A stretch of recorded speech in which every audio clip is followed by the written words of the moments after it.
അതെ, പ്രിയപ്പെട്ട പ്രേക്ഷകരെ, നമ്മളെ ഈ സ്വർണത്തിന്റെ വിലക്കയറ്റവുമായി ബന്ധപ്പെട്ട് എപ്പോഴും നമ്മൾ സംസാരിക്കുള്ളൂ. ഈ സ്വർണത്തിന്റെ വില ഇത് എങ്ങോട്ടാ പോകുന്നതെന്ന് കുറച്ച് ദിവസങ്ങൾക്ക് മുൻപ് ഒരാഴ്ചക്കൊക്കെ മുൻപ് ചെറിയ ഒരു നേരിയ ഇടിവൊക്കെ സ്വർണ്ണ വിലയിൽ ഉണ്ടാവുകയൊക്കെ ചെയ്തു. പിന്നെ ക്രിസ്മസ് ന്യൂ ഇയറിനും ഒക്കെ സ്വർണം വാങ്ങുന്ന ആളുകളൊക്കെ ഉണ്ട്. എനിക്കും അറിയാം, അങ്ങനത്തെ കുറച്ച് ആളുകളൊക്കെ ഉണ്ട്. അപ്പൊ അതുകൊണ്ട് അവരുടെ ശ്രദ്ധയ്ക്ക് വേണ്ടി ഒരു കാര്യം പറയുകയാണെ, സ്വർണത്തിന്റെ വില.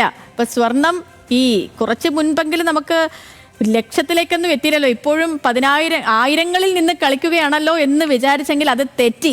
നമ്മുടെ സംസ്ഥാനത്ത് ഇതാ ആദ്യമായിട്ട് ലക്ഷത്തിൽ മുത്തമിട്ടിരിക്കുന്നു സ്വർണ്ണവില. പവന് 1760 രൂപ കൂടി 1,16,000 രൂപയായിട്ടുണ്ട്. അല്ല, 1,16,600 രൂപയായിട്ടുണ്ട് സ്വർണ്ണവില.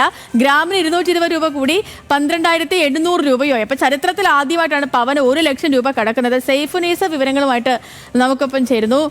സെയ്ഫു, അങ്ങനെ സ്വർണം ലക്ഷത്തിൽ മുത്തമിട്ട് കഴിഞ്ഞു. തീർച്ചയായും സേതുലക്ഷ്മി, സ്വർണ്ണവില 1 ലക്ഷം കടന്ന് 1,16,600 രൂപയായിരിക്കുകയാണ്. 1,760 രൂപയാണ് ഇന്ന് മാത്രം സ്വർണത്തിന് കൂടിയിരിക്കുന്നത്. ഗ്രാമിനും 220 രൂപയാണ് ഇന്ന് ഒരൊറ്റ ദിവസം കൊണ്ട് കൂടിയിരിക്കുന്നത്.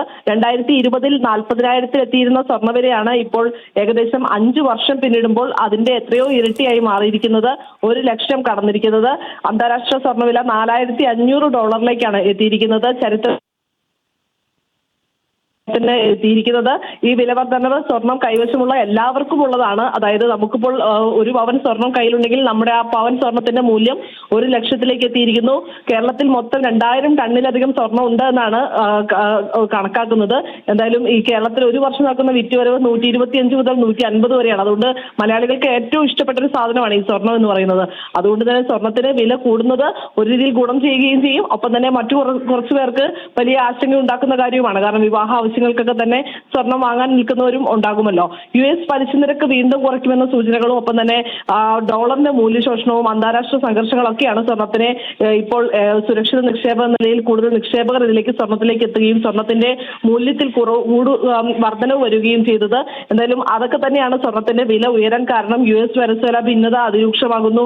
റഷ്യ ഉക്രൈൻ സമാധാന നീക്കം പൊളിയുമെന്ന ആശങ്ക വരുന്നു. അങ്ങനെ ഇതൊക്കെ കാരണം സ്വർണ്ണവില കത്തിക്കയറുകയാണ്. കാരണം മറ്റു നിക്ഷേപങ്ങളിൽ നിന്നെല്ലാം തന്നെ നിക്ഷേപകർ സ്വർണത്തിലേക്ക് ഒരു സുരക്ഷിത നിക്ഷേപ നിലയിൽ മാറുകയും അതേ തുടർന്ന് സ്വർണ്ണവില കൂടുകയും ചെയ്യുകയാണ്. ഇനി ഒരു യുദ്ധം ഉണ്ടാവുകയോ അല്ലെങ്കിൽ യുദ്ധസമാനമായ സാഹചര്യങ്ങളിലേക്കൊക്കെ പോയാൽ ഇതിലും വലിയ രീതിയിൽ സ്വർണ്ണവില ഉയരുകയും ചെയ്യും. നമുക്കറിയാം, എന്റെയൊക്കെ ഒരു ഓർമ്മയിൽ സ്വർണം വലിയ ഒരു 16,000 17,000 വിലയൊക്കെ ആയിരുന്നു.